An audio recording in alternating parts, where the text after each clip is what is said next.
Okay guys. So another accounting video, another day. Another sakit ng ulo na naman po tayo today. So let's begin. So ngayon, business taxation na tayo. So from the previous discussion, we've talked about income taxation. So ano bang difference? So para makita mo yung differences, tingnan natin. Okay, tingnan mo yung pag-compute mo ng net taxable income na alam mo na. Alam mo na yan. Nakalimutan mo lang, ire-recall ko lang sa'yo. So meron kang gross sales. Okay, yung gross sales mo ulit, lagi mong tatandaan, okay, yung gross sales natin is equal to the net sales under financial accounting and reporting. Ano ba yung net sales na tinatawag natin sa financial accounting and reporting mo? Yun yung gross sales less sales discounts less allowances and less any other returns. Okay, ulitin ko lang. Yung gross sales mo is less sales discounts, less sales allowances, less sales returns. Tama, yan yung net sales mo. Yung net sales mo, yan yung tinatawag natin sa financial accounting and reporting. Huwag kang malilito. Sa taxation natin, itong net sales na to, yun din yung gross sales na tinatawag. Okay, so kapag binigay yung given, nagbigay ng given, yung gross sales daw natin is nasa 100,000. Sales, returns, and allowances mo nasa 50,000. Tinanong, magkano yung gross sales natin or magkano yung sales na gagamitin natin pag-usapang taxation? Always remember, that would be 50,000. Hindi itong 100k na to, but rather itong 50,000. Yes, uulitin ko. Gusto kong i-emphasize sa'yo. Yes, yung net sales ang tawag sa 50,000 na yan. Gross sales less sales return and allowances is equal to the net sales. Net sales is most appropriately used kapag financial accounting and reporting yung subject. Huwag kang malilito, pero itong net sales na ito, equals lang yan sa gross sales na tinatawag sa taxation purposes. Okay, sa batas, yung gross sales na yan, net sales lang din yung tinutukoy dyan. Okay, so balikan natin. Ano yung proforma natin pag nagko-compute tayo ng net taxable income under taxation? Yun yung gross sales, i-plus mo yung mga non-operating income. Ano yung mga non-operating income? Yan yung mga ad hoc income mo. Yan yung mga incidental income natin. Hindi siya income sa normal operating cycle pero nagkaroon ka ng additional gain. Let's say for example, meron kang business to sell a ballpen. Okay, yung binibenta mo na ballpen, yung business mo na nagbebenta ng ballpen, saan ka nagkakaroon ng gross sales? Siyempre, sa sales mo sa ballpen. Okay? Hindi natin inaasahan yung ginagamit mo na machine sa pagbenta ng ballpen, biglang gusto mong palitan. Anong ginawa mo dun sa machine? Binenta mo. Nagbebenta ka ba talaga ng machine? No. Pero meron kang income. Anong tawag mo sa income na yon? Non-operating income, which is still taxable under taxation kasi nga, as a general rule, all income are taxable under income taxation unless exempt otherwise. Okay? Yung exception natin is specifically provided yun sa taxation or sa batas. Kapag hindi sinabi mismo sa batas na exempted, never presume that such income is exempted. Ulitin ko, sa income taxation, all income are taxable regardless if from legal sources or from illegal sources. Okay? All income are taxable unless provided that such income is specifically provided as exempt.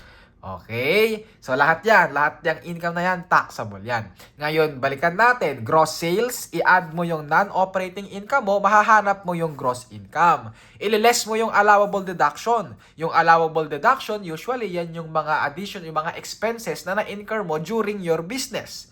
Gross income less allowable deduction, mahahanap mo yung net taxable income.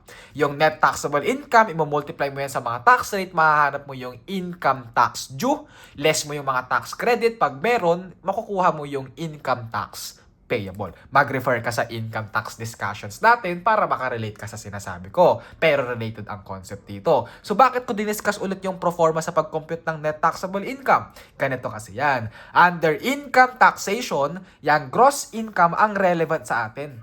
Plus or yung net taxable income ang relevant sa atin. Bakit? Kasi yung gross income or yung net taxable income mo, yan yung numbers na subject sa income tax. Okay, pag nahanap mo yan, i-multiply mo sa tax rate, yun yung subject sa income tax. Ano yung difference? Ginagamit mo yung gross income kapag number 1, you are an individual taxpayer and you have the option or you've claimed the option to be taxed at 8% option tax. Na yung 8% option tax, mayroong requirement yan, tama? Number 1 requirement mo dyan, dapat yung income mo must never exceed 3 million pesos. O, di ba? Naalala mo? Ni-recall ko lang. Sana alam mo pa. Isa pa, ginagamit mo yung gross income mo kapag you are a corporation, you are a corporate taxpayer, pero na-subject ka sa MSIT. Paano ka masasubject ulit sa MSIT? Kapag yung income mo is either 1-0, or you are under a net taxable loss, or yung MSIT mo is mas mataas sa RSIT mo. Then you will be subjected sa MSIT. Okay, ano ibig sabihin ng MSIT? Minimum Corporate Income Tax, which is ang tax rate natin dito is nasa 2%. Ang basis mo dyan, gross income. So, relevant sa atin si gross income under income tax purposes. Okay, ano pa? Ginagamit mo si gross income kapag subject ka sa 25% of final tax. Sir, bakit dalawa yan? Kasi yung 25% final tax, pwedeng subject yan sa individual taxpayer, which is you are classified as a non-resident alien that is not engaged in trade or business. Or you are a foreign corporation or you are a corporation that is subject or that is classified as a non-resident foreign corporation. Okay, non-resident foreign corporation. Naalala mo na, nare-recall mo? Very good ka dyan. Dapat naaalala mo yan. Ngayon, kailan ginagamit si net taxable income?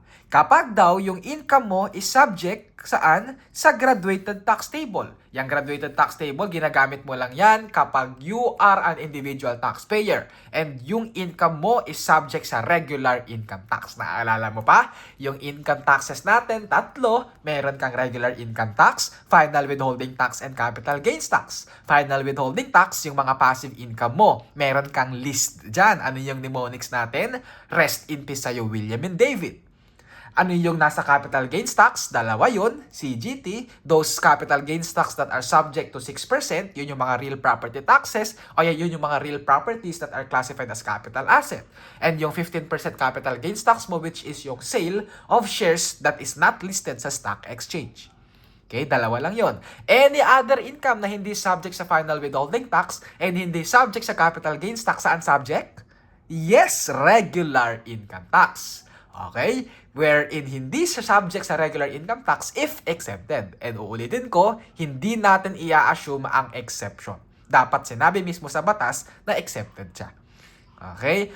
And yung regular income tax natin, it varies. Depende ngayon kung yung income mo or you are an individual taxpayer or if you are a corporate taxpayer. Kapag ka-individual taxpayer ka, yung regular income tax mo saan subject? Graduated tax table. Kapag corporate taxpayer ka, yung regular income tax mo saan subject? Sa RSIT.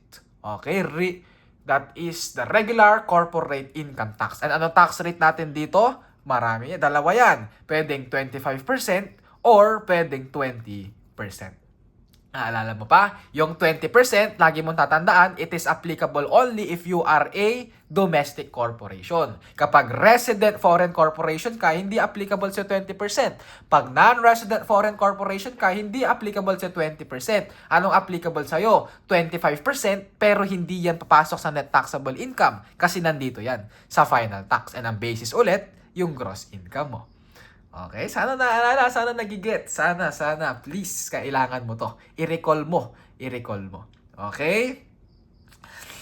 Ngayon, ano itong ibig sabihin ng remaining taxpayer? Kasi kung mapapansin mo dito, yung kasama lang ng mga taxpayer na binanggit ko sa gross income is non-resident alien not engaged in trade or business or yung non-resident foreign corporation.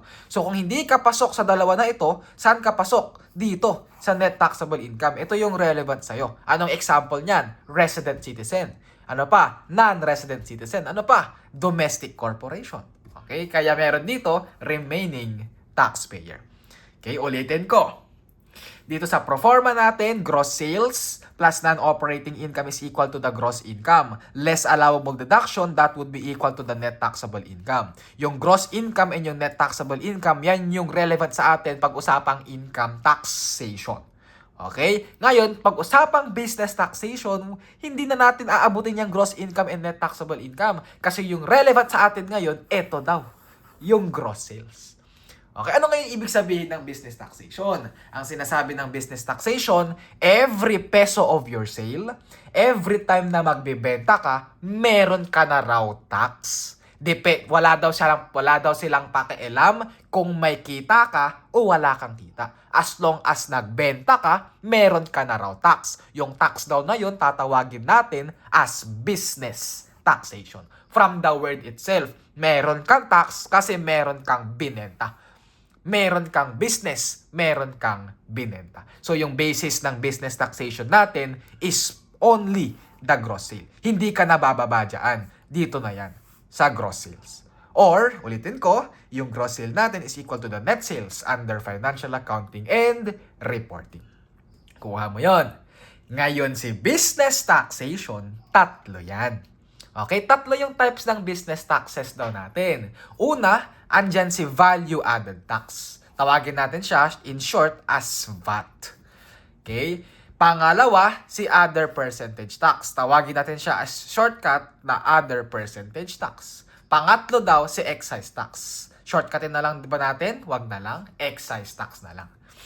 Okay? Tatlo ulit ang business taxation natin. It's either value added tax, other percentage tax, or the excise tax. So that is the overview.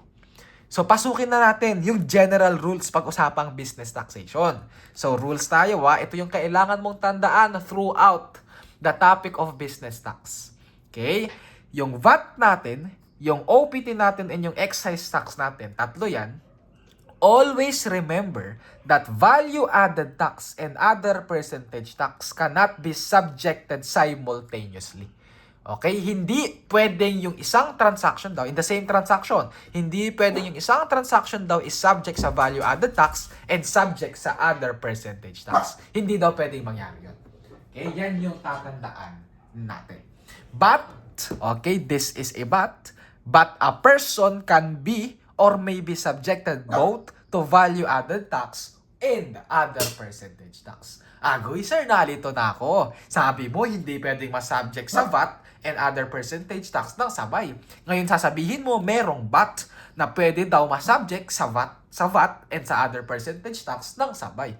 Paano yun? Ganito ngayon yan. Okay? Let's say, for example, ikaw ito. Okay? You are a taxpayer having a business. Lagyan natin ng box kasi meron kang business.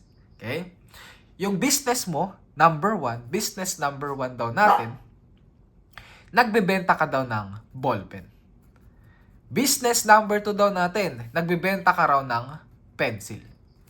Anong sinasabi dito sa general rule na sinasabi ko? Si ballpen daw natin, kapag na-subject daw yan sa value-added tax, hindi na raw pwedeng masubject yan sa other percentage tax. Okay? Si pencil daw, kapag daw na-subject daw yan sa other percentage tax, hindi na daw yan pwedeng masubject sa value-added tax. Nakuha mo yon. Pero itong tao na to, pwede daw yang masubject sa value-added tax, pwede din yang masubject sa other percentage tax. So, in short, yung isang transaction, hindi pwedeng masubject sa VAT or sa OPT. Pero yung isang tao, person, pwedeng masubject sa VAT and sa other percentage tax. Nakuha mo yon? Ang example natin, kapag dalawa yung binibenta mo, dalawa yung transaction mo, magkaiba naman yan. So, pwedeng masubject ka sa VAT or sa other percentage tax. Okay? Eto ngayon. So, ano ngayon yung role ng excise tax? Sa excise tax natin, guys, okay, kapag na-subject ka sa value-added tax, kaya meron yan. Pag subject ka sa value-added tax, yes, pwede kang masubject sa excise tax. Kapag na-subject ka sa other percentage tax, yes, pwede ka rin masubject sa excise tax. Ano lang ang pinagbabawal? Si VAT tapos si other percentage tax, hindi pwedeng magsabay sa iisang transaction. Okay tayo doon? Okay Sana okay sa'yo. Sana malinaw sa'yo. Ulitin ko lang ng mabilisan lang. Tatlo yung business tax natin. Meron tayong VAT, OPT, and excise tax. Si VAT at si OPT, hindi pwedeng masubject yung iisang transaction ng sabay. Okay, example natin, si ballpen. Si ballpen hindi pwedeng ma-subject sa VAT or sa OPT kapag subject na sa VAT. Okay, pero pwede daw na yung isang tao ma-subject both sa VAT and sa OPT. Ang example natin, pag yung ballpen subject sa VAT, yung pencil subject sa OPT. But always remember, si ballpen hindi na pwedeng ma-subject sa OPT kasi subject na sa VAT. Si pencil hindi na pwedeng ma-subject sa VAT kasi subject na sa OPT. Okay? Pero yung excise tax natin pwedeng ma-subject simultaneously sa VAT or sa other percentage tax. Nakuha. So ano ngayon yung excise tax? Excise tax is, always remember, is sin tax. Meron kang tax kasi daw nagbenta ka ng makasalanang goods. Makasalanang service. Yan. Excise tax. Okay, ma'am. Didiscuss natin. Meron tayong separate topic dyan. Basta always remember na lang muna. Pag excise tax, usapan dito, nagbenta ka, nag-render ka ng service na ano daw? Makasalanan. Sin tax daw yan. Okay, meron lang yung list. Okay, merong list yan. Hindi naman lahat ng product is subject sa excise tax. Merong list. Number one example ng list natin is yung mga sigarilyo. Ano pa? Yung mga alak. Sabi daw, makasalanan yan, nakakasira ng kalusugan yan. Pero bakit binibenta pa rin? Binibenta pa rin yan kasi kailangan yan ng gobyerno, kailangan ng income, kailangan ng profit. So para hindi bilihin ng maraming tao, ang gagawin, dadagdagan ko ng tax. Tataasan ko ng tax para hindi na ma-afford ng mga tao. Okay, yun yung sinasabi nila. Kaya kung mapapansin mo, yung mga sigarilyo, yung mga naninigarilyo dyan, pataas ng pataas. Almost half a year. Okay, half a year, tumataas yan. Ang pagkakaalala ko, dati, ang Marlboro, nasa 3 pesos lang. Ngayon yata, aabot na ng 10 pesos isang stick. Sir, nagsisigarilyo ka ba? Hindi. Meron kasi kaming tindahan. Okay? Hindi ako nagsisigarilyo. Good boy tayo. Sin tax, meron lang ulit yung list. Mga list, mga products na makasalanan. Okay? Ito yung isa pa. Sir, paano natin malalaman kung yung isang transaction is subject sa value-added tax or subject sa other percentage tax? Kasi sir, alam ko na kung kailan masasubject sa excise tax kapag makasalanan. Sabi mo, merong list yan, antayin ko na lang yung list na ipoprovide mo. Yes, antayin mo na lang. Ganon lang kasimple sa excise tax. Pero sir, paano ko malalaman kung yung transaction ko is subject sa VAT or subject sa other percentage tax? Gawa natin ngayon ng timeline. Okay? Eto, merong guhit. Yung guhit na yan, i-assume mo yan yung annual gross sales mo. Okay? Gross sales mo sa isang buong taon. Sabi dito, kapag daw yung gross sales mo sa isang taon is mas mababa or is equal to 100,000, sabi daw, you are a business owner that is classified as a marginal income earner. Okay, marginal income earner ka raw. Kapag daw marginal income earner ka, you are not subject to business tax. Okay, hindi ka raw subject sa business tax. Pero, you are subject to income tax. Kasi meron kang income eh. So, subject ka sa income tax. Okay? Pero syempre, kung yung income or yung sales mo is usually less than or equal to 100,000, usually, hindi aabot ng 250,000 yan. More than 250,000 yan. So, parang sinasabi, exempted ka rin sa income tax. Wala ka rin babayaran. Wala ka lang babayaran na tax, pero subject ka sa income tax. Okay? Pero itong mga business owners na to, na marginal income earner, pwede yang ma-exempt, pwedeng ma-exempt yan sa income tax if papasok sila sa category ng Barangay Micro Business Enterprises. Okay?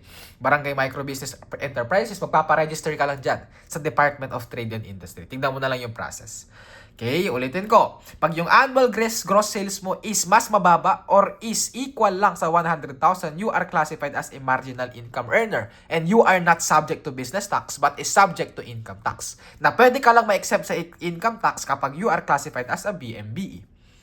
Okay? Ngayon, sir, kapag daw yung annual gross sales mo is more than 100,000, pero hindi naman lalagpas ng 3 million pesos. So, ito yan. Itong category natin na ito. Okay? Sabi daw, kapag daw hindi daw lumagpas ng 3 million pesos yung annual gross sales mo, you are subject to the Section 116 of the tax code. And yung Section 116 ng tax code, yan yung other percentage tax. And yung percent ng other percentage tax is 3%. 3% of what? 3% of gross sales. Kaya nga gross sales ang basis ng business tax natin. Okay. So, paano kapag more than 3 million pesos? Anong mangyayari? Alam mo na yan. Kapag more than 3 million pesos, you will now be subjected to value-added tax. Yung value-added tax natin is yung 12% of tax rate. O, tax rate ng value-added tax natin is 12%. Okay, you are subject to value-added tax. Exception. Okay, exception lang. Yes, more than 3 million pesos yung annual gross sale mo. Pero sabi daw, sa batas, yung transaction mo daw is subject ay sa section 117 up to 127 of the tax code. Ano yung section 117 to 127? That is also the other percentage taxes. Meron lang uling list yan. Okay, merong list yan. Meron tayong separate topic dyan. Paki-antay na lang po. Okay? Hinay-hinay lang. One step at a time. Dito muna tayo sa basic concept ng business taxation. Ulitin ko. Yes, paulit-ulit ka na, sir. Yes, kailangan mo itong ulit-ulitin. Kailangan kong isiksik to sa utak mo. Yung annual gross sales mo, kapag yung annual gross sales mo is less than or equal to 100,000, hindi ka subject sa business tax. Pag sinabing hindi ka subject sa business tax, hindi ka subject both sa VAT and sa other percentage tax. Okay? And usually, hindi ka rin subject sa excise tax. Okay? Pero kapag yung annual gross sale mo lumagpas ng 100,000 pero hindi naman lumagpas ng 3 million pesos, subject ka saan? 3% of percentage tax under section 116 of the tax code. Sir, paano pag subject ako dito sa section 116? Hindi na ba ako pwedeng masubject sa VAT? Yes, balikan mo lang yung concept mo dito. It can never be taxed simultaneously. Okay, paano pag more than 3 million, subject ka na sa 12% VAT? Sir, paano pag subject na ako sa 12% VAT? Hindi na ba ako subject sa 3% percentage tax? Yes. Balik ka dito sa concept mo na to. Okay, pero even though daw lumagpas ng 3 million pesos yung annual gross sales mo, pwede daw na hindi ka masubject sa value-added tax kapag daw yung transaction mo is subject sa section 117 up to 127 of the tax code. Ano yung mga yan? Merong list yan. Yun yung mga subject lang ulit sa other percentage tax. Okay? Ibig sabihin, in short, meron tayong threshold sa pag-identify kung subject ka sa VAT or subject ka sa other percentage tax. Ano yung threshold mo? 3 million pesos. If more than 3 million pesos, VAT. If less than 3 million pesos, other percentage tax. Familiar ba yung threshold na 3 million pesos? Yes! Saan mo yan nakita, sir? Parang naalala ko yan sa income tax. Saan yun? Ayun, no? 8% income tax. Kaya kung maaalala mo sa discussion natin ng 8% income tax, sinabi ko doon, under individual taxation ito, nasa part 2 yata, sinasabi ko doon na mayroong requirement para masubject sa 8% option tax. Ano yon? Yung threshold dapat hindi more than 3 million pesos. Or in short, dapat daw hindi ka VAT registered. Kasi kapag yung income mo is more than 3 million, VAT taxpayer ka na. Okay tayo? Okay. And hindi ka rin daw dapat subject sa section 117 to 127 ng other percentage tax. So ano ibig sabihin nun? Ibig sabihin, masasubject ka lang sa 8% kapag dito ka subject sa section 116 of the tax code. Okay tayo dyan? Okay. So yan yung general rule. Huwag mong kakalimutan. Yan yung general rules natin pag-usapang business taxation. Sige. Dagdagan lang natin ng konti. Okay. Pero mabilis lang ito. So, under the tax code, sabi daw, any other business, kapag meron ka daw business activity, kailangan mo daw magpa-register. This is in accordance with the section 236 paragraph A of the National Internal Revenue Code na sinabi, isa-isahin natin. Every person subject to any tax shall register once with the appropriate Revenue District Office, RDO. Ito yung binibigyan kanila ng tax identification number. Yung TIN natin. Kasi nga, every person yan. Naalala ko, sir, nung nagtrabaho ako, pinakuha ako ng TIN. Yes! Kasi subject ka sa tax, income tax. Sabi nga, lahat ng tao na subject sa tax, ano mangyayari? Kailangan daw magpa-register ng isang beses sa RDO. Pag na-register ka na, bibigyan ka na nila ng tax identification number. Okay, yung tax identification number na yan, unique yan sa every tao. Okay, sa lahat ng tao. Okay tayo dyan. Okay. In addition, sabi, under section 236 also, pero under paragraph B of the National Internal Revenue Code, isa-isahin ulit natin. An annual registration fee in the amount of 500 pesos for every separate or every distinct establishment or place of the business. Ang sinasabi daw, kapag daw nagpa-register ka daw, kailangan mo daw magbayad ng 500 pesos. Okay, take note. Every separate business. Okay, kapag dalawa yung business mo, nagbebenta ka ng pencil, nagbebenta ka ng lapis, okay, i-separate mo yun, i-register mo yun separately. Kailangan mo magbayad ng 500 pesos sa pencil, 500 pesos sa ballpen. Okay, paano sir kapag ballpen lang yung business ko? O, distinct establishment. Dalawa yung establishment ko. Meron akong branch sa San Carlos, sa Pangasinan, meron akong branch sa Manila. Ano mangyayari daw? Sabi daw, magbabayad ka pa rin ng 500 dun sa branch mo sa Manila and yung 500 sa branch mo sa Pangasinan. Kasi distinct establishment yon. Kailangan mo magbayad. Annual registration yan. Every taon, kailangan mo magbayad ng 500 pesos. But take note, okay? In accordance with the new provision of the law under the tax code, under ease of paying taxes law natin or ease of paying taxes act natin, sabi daw, yung 500 pesos na annual registration, wala na yan. Repealed na raw yan. Isang beses ka lang daw magbabayad ng 500 pesos, lifetime na yon. Hindi mo na daw kailangan magbayad ng 500 pesos annually. Once registered, yun na yun. Wala ka nang kailangang bayaran na 500 pesos annually. Ease of paying taxes. Pinatupad yan, I think, around 2025 lang, around January. Or 2024, rather. 2024, I'm not sure. Balikan ko na lang kayo. Nakalimutan ko na. Basta, Ease of Paying Taxes Act. Okay. I think around January 2024 yan. 2024 ang alam ko. Okay, 2024, January. First half ng January.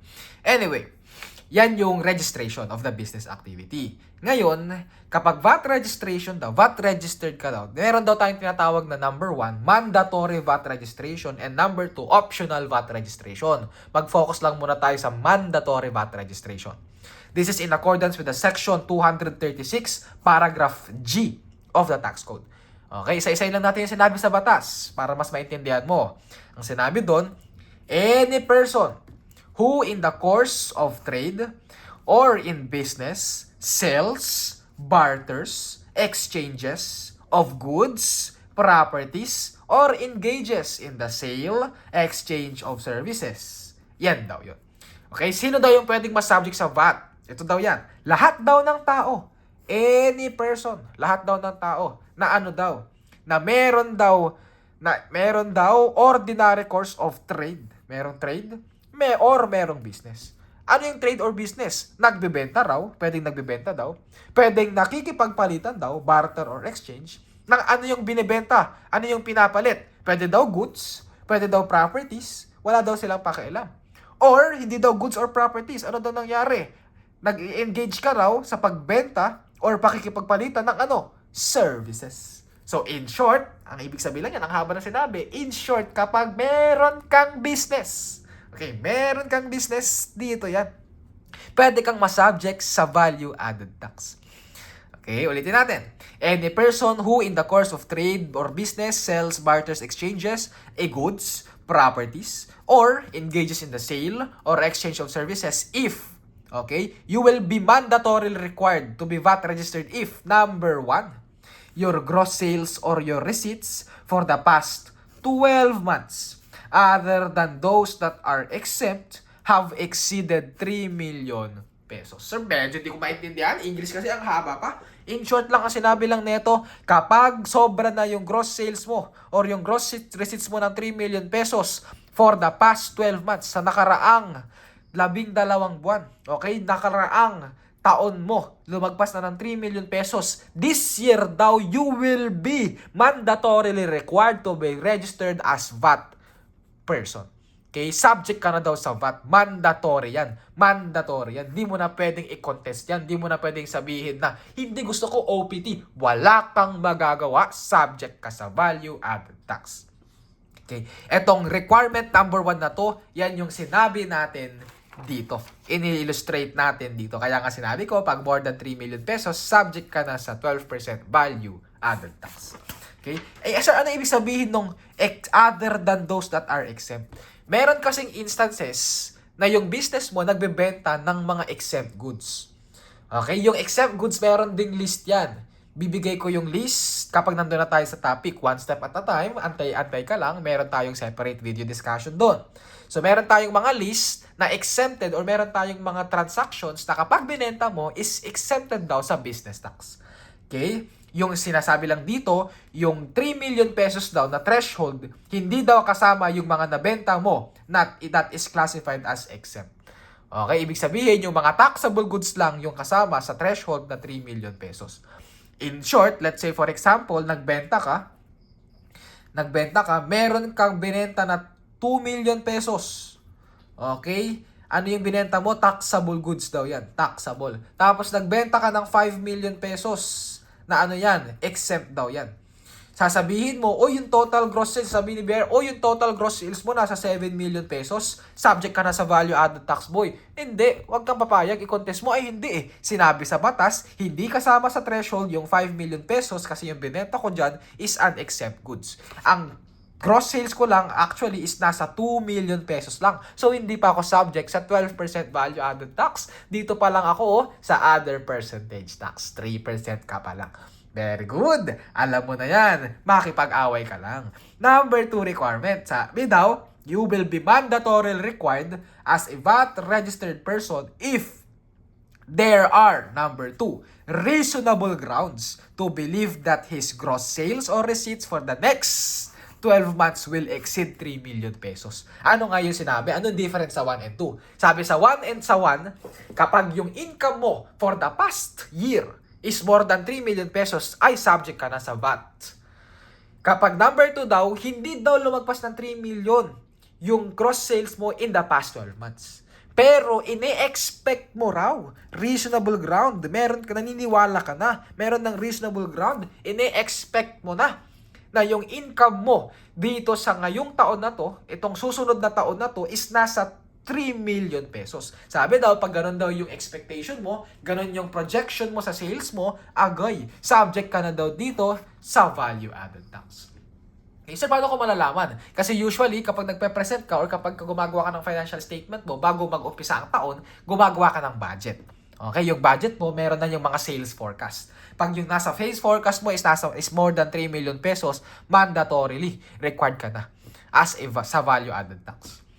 Okay, ulitin lang natin yung requirement number 1, nangyari na.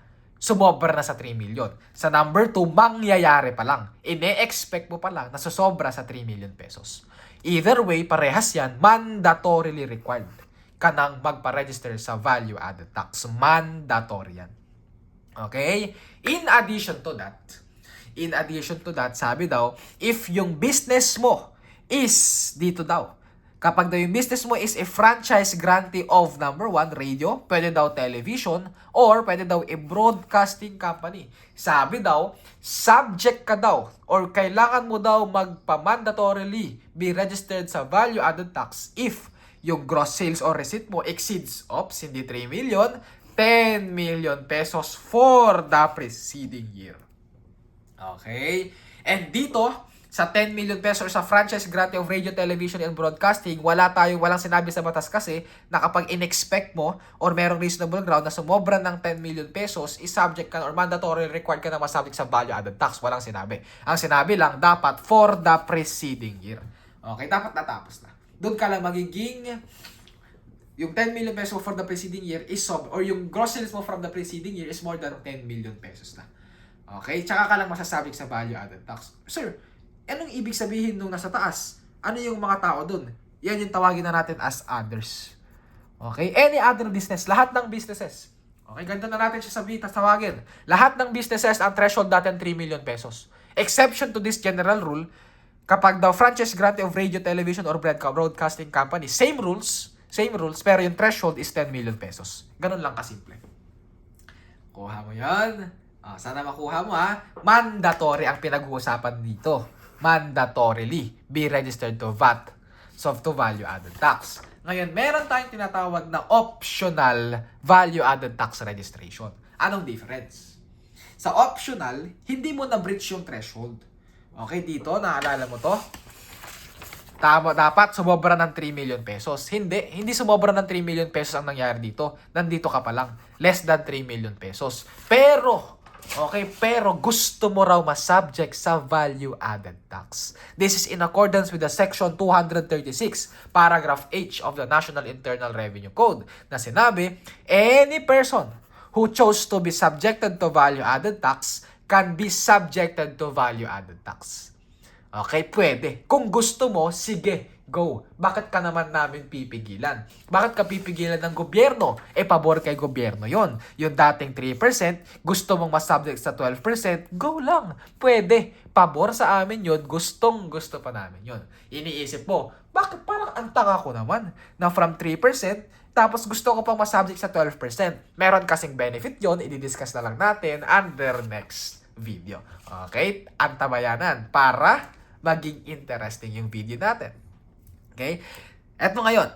Ito yung rule ngayon. Pag optional VAT registration, ibig sabihin hindi mo na-breach yung threshold pero ginusto mo lang masubject sa value-added tax, ito yung rules natin.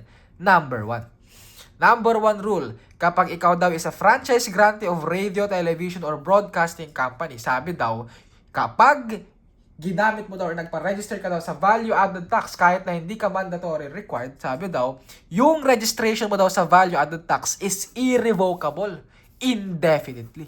Pag sinabing irrevocable, hindi mo na pwedeng bawiin. Once ma-subject ka sa value-added tax, subject ka na sa value-added tax hanggang mamatay ka raw.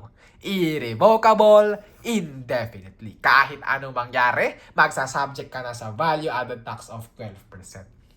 Any other naman, any other business, basta hindi radio, television, or broadcasting company, yun yung rule number 2 natin, it is irrevocable daw. Pero for a period of 3 years only.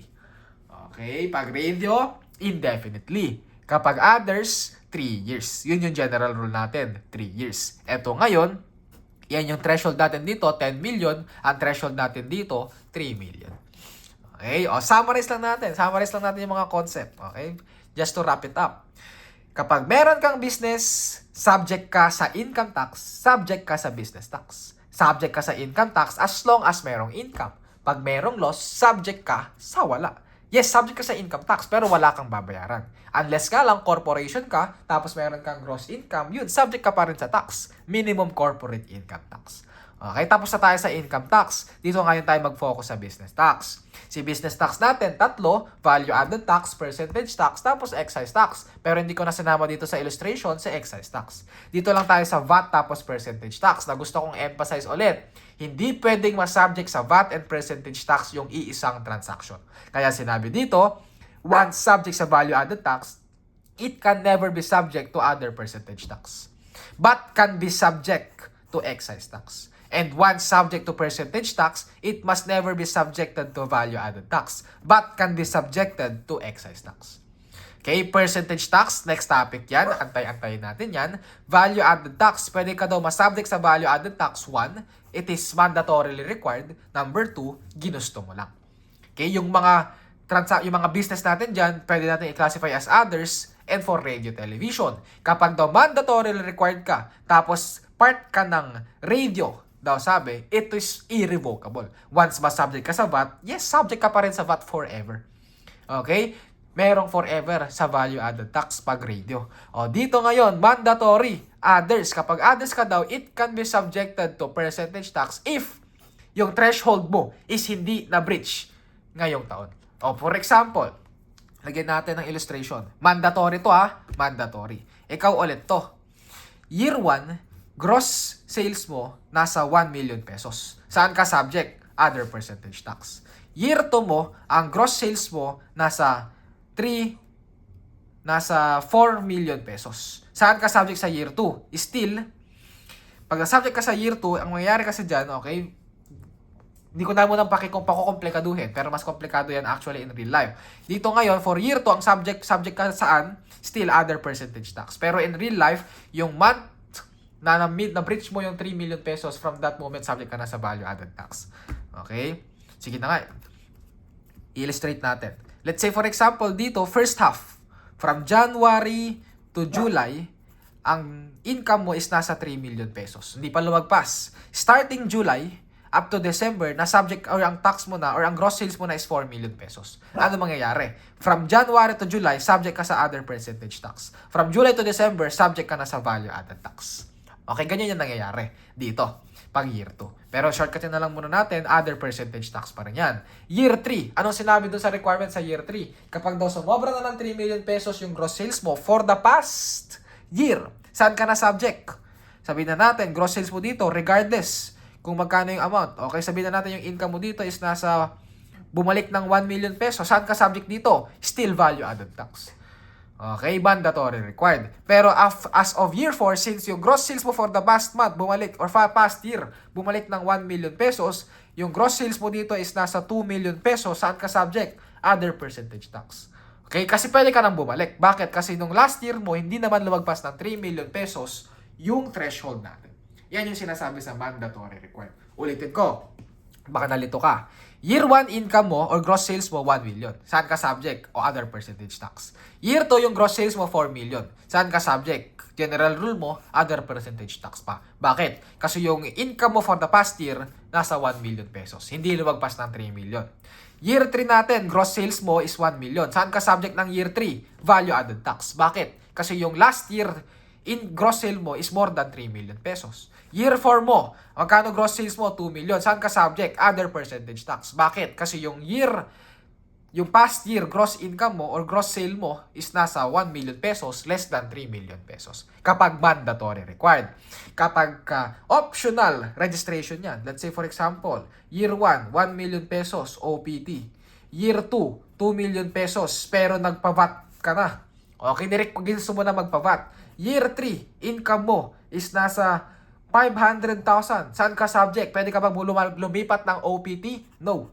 Value added tax ka pa rin. Year 4, income mo 2 million pesos ulit. Pwede ka na bang lumipat sa OPT? No. Value added tax ka pa rin. Year 5, income mo nasa 2 million pesos ulit. Pwede ka bang lumipat sa OPT? Yes. Pwede na. Kasi nga ang sinabi, pag optional registration, it would be irrevocable for a period of 3 years.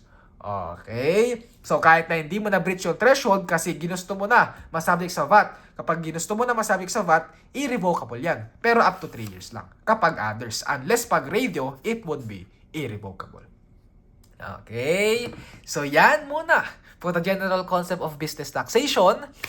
Next video, pag-aralan natin or let's dig into deeper sa business or sa value-added tax. After that, pasukin natin sa other percentage tax. After that, mag-excise tax tayo.